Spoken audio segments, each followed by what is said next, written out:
창세기 22장에서는 아브라함의 그 시험이 기록이 됐습니다. 시험에는 두 가지 성격이 있는데 하나님이 시험하는 테스트가 있습니다. 믿는 자의 자질과 그 신앙을 점검하기 위한, 또 더 큰 축복을 받기 위한, 은에서 찌꺼기를 제거하는 것처럼 그렇게 시험하는 테스트가 있는데, 이것은 더욱 성숙한 신앙의 사람으로 세워지기 위해 하는 것입니다. 두 번째 시험은 사탄의 시험인데, 이것은 템프테이션이라고 해서 유혹을 말합니다. 인간을 타락시키는 것입니다. 우리를 넘어지게 하고 실패하게 만들며 죄를 지어 지옥으로 끌고 가게 합니다. 아무 유익이 없고 그 시험은 아픔과 상처만 남는 그런 시험입니다. 아브라함이 받은 시험은 하나님이 테스트한 것입니다. 그 일 후에 하나님이 아브라함을 시험하시려고 그를 부르실 때, 아브라함아 하시니 그가 이르되 내가 여기 있나이다. 내 아들 내 사랑하는 독자 이삭을 데리고 모리아 땅으로 가라. 그래서 거기서 한 산에서 그를 번제로 드리라, 이런 하나님의 명령이 주어졌습니다.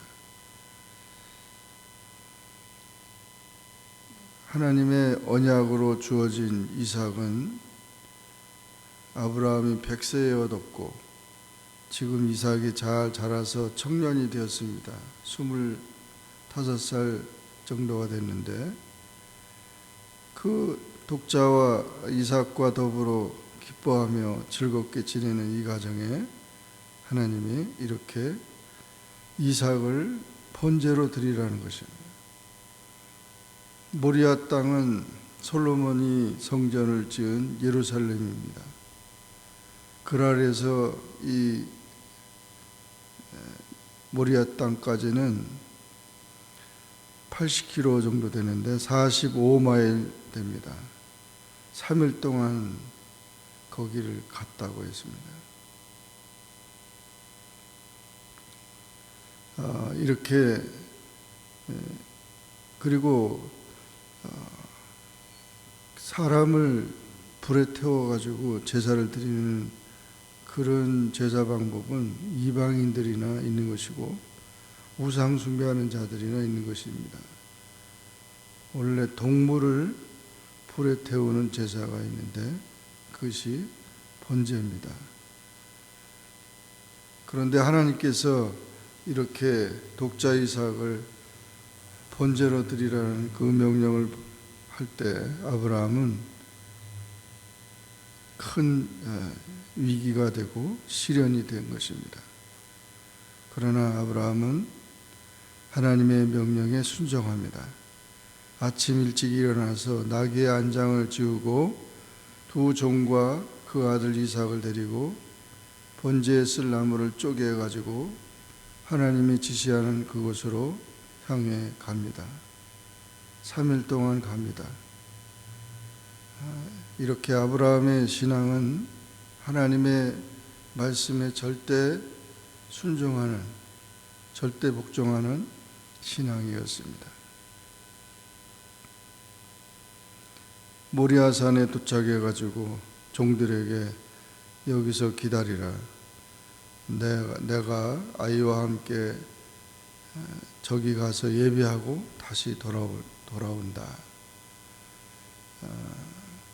여기 돌아온다는 말은 바로 죽은 자를 살리시는 하나님의 능력을 믿었던 부활의 신앙이었습니다. 하나님이 번제를 드리라는 이삭을 만약 이삭이 죽으면은 하나님의 언약이 깨어지는데, 그러나 하나님께서 부활시킬 것이라는 그런 아브라함의 믿음이 표현된 것입니다.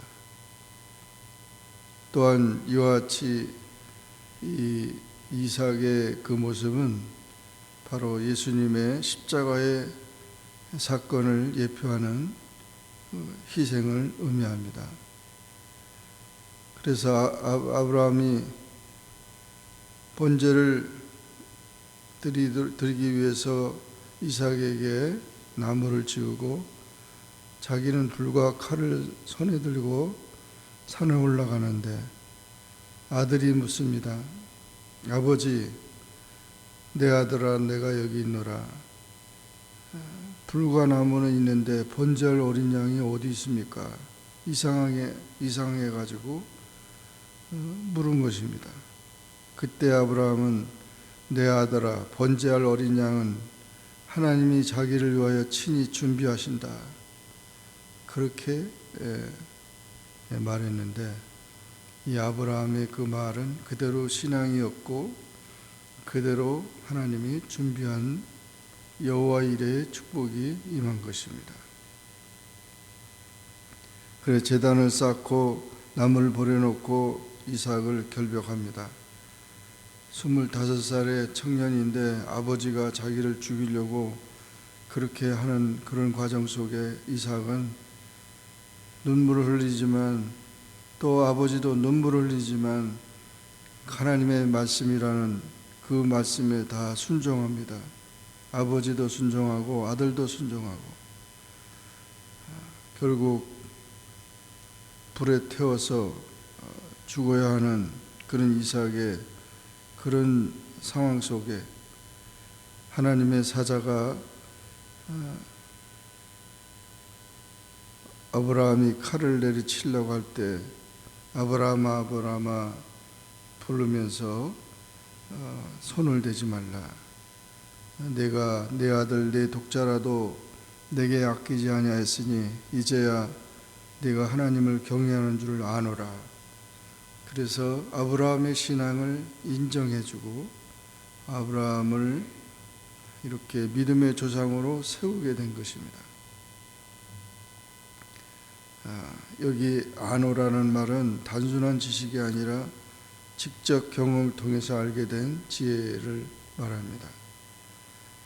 그래서 이와 같이 테스트에 합격했다는 거죠.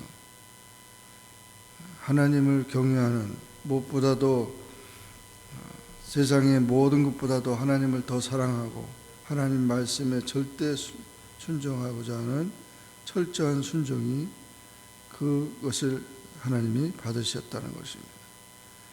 예수님의 십자가의 희생은 하나님이 받으시고 온 인류를 구원하시는 구세주가 되게 하셨고 그와 같은 예표가 된 것입니다. 참된 믿음은 하나님을 가장 사랑하는 것입니다. 그래서 이와 같이 이 믿음의 시련을 이기고 하나님의 음성에 순종했을 때 한 수양을 하나님께서 예비하셔서 그 양을 드리도록 한 것입니다. 아브라함이 그 땅 이름을 그래서 여호와 이레라고 명령했고 여호와 이레라는 뜻은 우리 하나님이 준비하신다는 것입니다. 우리의 필요를 하시고 공급하시고 또 모든 것을 이끄시는 하나님이시라는 것입니다. 우리는 잘 알지 못하지만 하나님의 그런 인도 속에서 우리가 철저한 믿음과 순종을 통해서 하나님의 뜻이 이루어지는 삶을 깨닫게 된다는 것입니다. 15절 이하에서 다시 하나님은 아브라함을 불러서 축복합니다. 내가 이같이 행하여 아들 독자라도 아끼지 않았기 때문에 큰 복을 주겠다. 내 씨가 크게 번성하고 하늘의 별 같고 바닷가의 모래같이 될 것이다. 이런 자손 번성에 대한 축복을 했고 하나님이 그 아브라함의 믿음을 칭찬했고 하나님은 순종하는 자에게 축복하셨습니다. 순종이 끝나야 축복이 시작이 됩니다.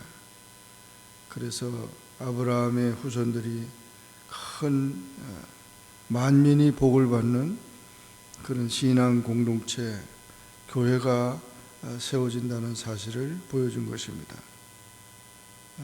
요한계시록에 보면 그 수많은 사람들이 하나님을 찬양하는 그런 모습들이 모든 민족 속에 이렇게 아브라함의 후손들이, 믿음의 그와 같은 후손들이 일어나는 것을 보게 됩니다.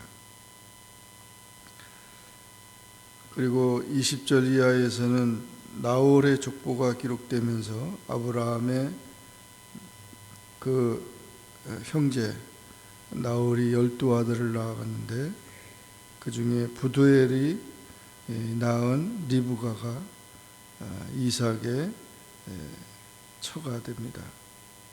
이런 결혼에 대한 그것을 예비하는 족보가 기록됐습니다. 이와 같이 창세기 22장의 그 말씀은 아브라함의 그런 시험이었는데 우리의 모든 삶 속에서 끝까지 하나님의 말씀을 가지고 믿음으로 살면 하나님께서 반드시 그 인정하시고 축복하신다는 사실을 굳게 믿고 늘 모든 시험들을 이기며 승리하기를 주의 이름으로 축원합니다. 기도하겠습니다. 사랑의 주님, 감사합니다. 오늘도 주님 앞에 나와 기도하게 하시고 주의 말씀을 상고하게 하시니 감사합니다. 창세기 22장에서 아브라함이 하나님으로부터 시험을 받았지만 그 말씀에 그대로 순종하여 이삭을 드리고 또 하나님의 영광을 돌리고 또 믿음의 인정을 받고 하나님의 축복에 그 조상이 된 것을 우리가 보았습니다. 항상 우리 믿음이 행하는 믿음이 되게 하시고 철저한 순종이 되게 하시고 하나님을 가장 사랑하는 믿음이 되어서 하나님을 경외하는 자가 되어 하나님의 뜻을 이루고 주님의 영광이 나타나는 삶이 되게 하옵소서. 예수님의 이름으로 간절히 기도하옵나이다. 아멘. 하늘에 계신 우리 아버지여, 이름이 거룩히 여김을 받으시오며 나라에 임하옵시며 뜻이 하늘에서 이룬 것 같이 땅에서도 이루어지이다. 오늘날 우리에게 일용할 양식을 주옵시고 우리가 우리에게 죄 지은 자를 사하여 준 것 같이 우리 죄를 사하여 주옵시고 우리를 시험에 들게 하지 마옵시고 다만 악에서 구하옵소서. 대개 나라와 권세와 영광의 아버지께 영원히 있사옵나이다. 아멘.